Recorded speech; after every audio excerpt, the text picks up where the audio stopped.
chapter 2 of the creation of a bog garden, and what I'm using is peat moss and play sand and some of my own sandy loam soil. And my research on the internet suggests that it should be in a ratio of anywhere from 50-50 moss to sand, anywhere to up to 7 parts peat moss and 1 part sand. So I'm going on the low end of this because it won't be a true bog garden. The soil here is just too calcareous anyway. It's all limestone, and the falls that it's being built at the base of is all made from limestone. So I won't be able to grow probably the really truly acidic loving plants. So what I'm doing is mixing 1 part sand, 1 part of my sandy soil, and 4 parts of peat moss. So it should be a ratio of roughly 2 parts peat moss to 1 part sand. And I'm doing this mainly for expediency. I have lots of the soil handy, and even though I was lucky that both the peat moss and the play sand were on sale this week as fall clearance items, my hole is much larger than I originally thought it was going to be, and it's going to take a lot of peat moss and sand to fill it. So we'll get busy mixing moss and sand. This is the first wheelbarrow load. I'm thinking we're going to have far more hole than I have peat moss. So we'll just keep working at it today and see what it looks like by the end of the day. One of the challenges of doing this project alone is that I don't have anybody to videotape the actual process while I'm doing it.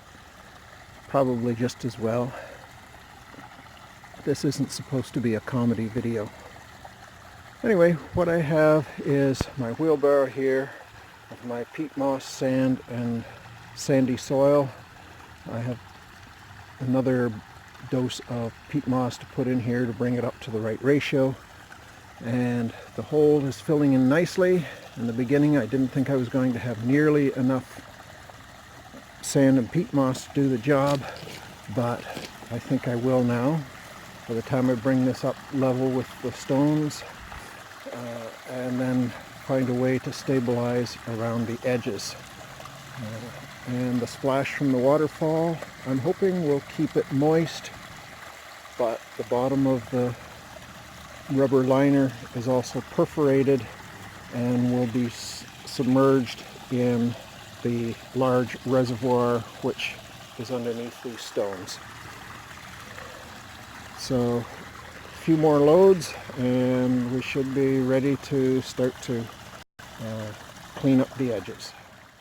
I've finally run out of sand and used up most of the peat moss, everything I bought plus a little extra. I filled the reservoir again with water from the garden hose. As you can see here, the water is almost up to the top, and that means that the peat moss in here will soon be soaking up everything. One interesting side effect that I had not anticipated was that I may have created a quaking bog. And a quaking bog is found in nature where the peat moss, the sphagnum moss, is very deep and quite saturated, and as a result the soil itself is not stable, the substrate, and so when you walk on it the whole thing shakes. I'm hoping that perhaps this will settle out. It's got all winter to consolidate, get saturated, fill in the pore spaces, and we'll see come spring how stable it is. One of the things that I have to do now is find some larger stones to place around the perimeter to make sure that it stays delineated that the small stones don't all pour in and mix with the peat moss and sand. So that's the next quest, and that will be chapter 3 of the project. I'll let you know when I find some more stones.